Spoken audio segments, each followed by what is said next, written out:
Você está no canal Quem é Este? Inscreva-se e ative o sino para não perder os próximos vídeos. O tema de hoje é Paulo em Timóteo 4:1 está quebrando a lei dos alimentos. Olá, eu estou lendo um texto aqui que eu vou apresentar para você, que se nós apenas lemos ele assim, ele no mínimo é inusitado, com o tema que está sendo falado aqui no texto. Olha só, o Espírito de Deus diz claramente que nos últimos tempos, alguns abandonarão a fé. Eles darão atenção a espíritos enganadores e a ensinamentos que vêm de demônios. Esses ensinamentos são espalhados por pessoas hipócritas e mentirosas. Pessoas cuja consciência está morta como se tivesse sido queimada com ferro em brasa. Essas pessoas ensinam que é errado casar, que é errado comer certos alimentos, mas Deus criou esses alimentos para que aqueles que creem e conhecem a verdade os comam depois de terem feito uma oração de agradecimento. Tudo o que Deus criou é bom, portanto, nada deve ser rejeitado. Que tudo seja recebido com uma oração de agradecimento, porque a palavra de Deus e a oração tornam todos os alimentos aceitáveis a Ele. Vendo esse texto simplesmente, a gente pensa assim, vocês aí do Na Mira da Verdade falam que certos tipos de alimentos, de acordo com Levíticos 11, não podem ser ingeridos? Só que agora, Paulo vem aqui, nessa carta a Timóteo, e diz que todos os alimentos podem ser consumidos se forem agradecidos a Deus. Como entender o que é certo? Será que a coisa do passado já não existe mais? O que vale é o que está aqui no Novo Testamento? Está falando isso aqui, o que ele estava querendo dizer para a gente entender se realmente ele está indo contra Levíticos ou não? Veja, se nós fizermos uma análise mais detalhada de alguns termos no verso e entendermos um pouquinho do contexto histórico e teológico no qual Paulo escreveu isso, nós veremos que 1 Timóteo 4:1-4 não tem a mínima relação com Levítico 11. Vamos começar esta análise para o nosso telespectador e ouvinte perceber isso. No verso 1, já temos uma revelação importantíssima sobre o tipo de doutrina e o tipo de crença abordado em 1 Timóteo. Ora, o Espírito Santo afirma expressamente que nos últimos tempos, alguns apostatarão da fé por obedecerem a espíritos enganadores e a ensinos de demônios. Vamos fazer uma pergunta para o texto. Levítico 11, onde há proibição de carnes imundas, foi inspirado ou escrito por um demônio?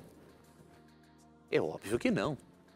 É um absurdo pensar uma coisa dessas. Então, se os ensinos contra os quais Paulo está contra em 1 Timóteo 4 é um ensino de demônio, não tem nada a ver com Levítico 11, porque Levítico 11 não foi inspirado por um demônio, foi inspirado por Deus. Então, só o primeiro verso já bastaria para descartarmos a ideia de que em 1 Timóteo 4 Paulo está abolindo as leis dietéticas de Levítico 11. Não tem nada a ver uma coisa com a outra, porque Levítico 11 foi inspirado por Deus e esse tipo de ensinamento ao qual Paulo é contra é um ensino demoníaco.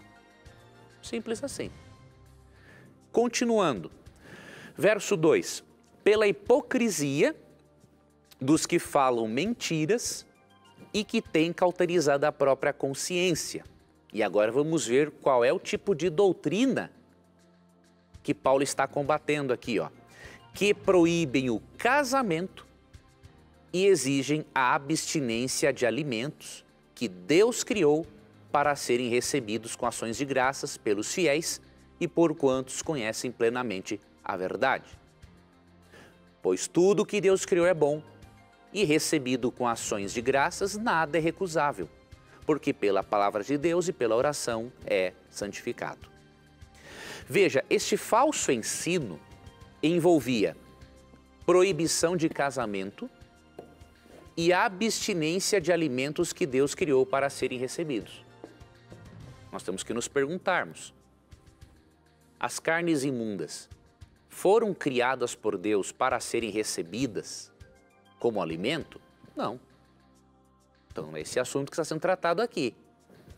Se você perceber, falsos mestres estavam ensinando, estavam proibindo o casamento e exigindo abstinência de alimentos. O que é isso? Uma forma de ascetismo. O que era o ascetismo? A negação dos prazeres físicos. Haviam ascetas que ensinavam que se você se privasse de prazeres físicos e tivesse um estilo de vida de autonegação desses prazeres físicos, tanto do prazer da alimentação quanto do prazer do sexo, você se desenvolveria espiritualmente.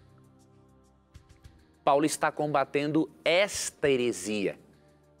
E quando ele afirma que tudo que Deus criou é bom, ele está falando o seguinte: todo mundo material, todo prazer lícito é bom. Porque em Gênesis 1, lemos que quando Deus cria o mundo e cria a matéria no nosso mundo, né, ele transforma a matéria no nosso mundo, ao final, em Gênesis 1:31 é dito assim: e eis que Deus viu o que tinha feito e tudo era muito bom. Então Paulo está aqui refutando um ensinamento grego de que o mundo é perverso, o material é perverso e que a pessoa espiritualizada deve evitar aquilo que é material. E aí ele segue no texto dizendo, né, no verso 4, tudo que Deus criou é bom, ou seja, o material, o prazer físico lícito é bom, foi criado por Deus. E pela palavra de Deus e pela oração é santificado. Ou seja, cada atividade aprovada na palavra de Deus pode ser santificada e dedicada a Deus através da oração. Seja a alimentação, seja o prazer da alimentação, seja o prazer do sexo, tudo feito dentro do contexto em que Deus ensinou. E aí no contexto você vê que Paulo, ali no finalzinho da sua carta a Timóteo, continua, não é? Demonstrando que Deus deseja que o ser humano desfrute de forma lícita dos prazeres que Deus criou. E aí no verso 17 do capítulo 6 da mesma carta, Paulo diz assim, ó, exorta os ricos do presente século que não sejam orgulhosos nem depositem a sua esperança na instabilidade da riqueza, mas em Deus, que tudo nos proporciona ricamente para nosso aprazimento. Então o texto claramente diz que Deus quer proporcionar a nós coisas para o nosso aprazimento, para o nosso prazer. Então Paulo está combatendo aqui os falsos mestres que ensinavam o ascetismo, o rigor contra o corpo. E por isso, com esta análise detalhada, né, e considerando que o tipo de ensinamento que Paulo está combatendo é um ensino demoníaco, é até uma irresponsabilidade da nossa parte relacionarmos 1 Timóteo 4 com Levítico 11, porque seria a mesma coisa que dizermos que Levítico 11 foi inspirado pelo demônio e aí Paulo está combatendo Levítico 11. Então é muito importante, amigo telespectador e ouvinte, leiamos o texto, prestemos atenção em alguns termos. Se não temos todas as informações no próprio texto, recorrermos a um comentário bíblico tradicional, mais moderado, para pegarmos um pouco do contexto histórico, cultural, teológico, e aí compreenderemos aquilo que o autor inspirado realmente quis dizer.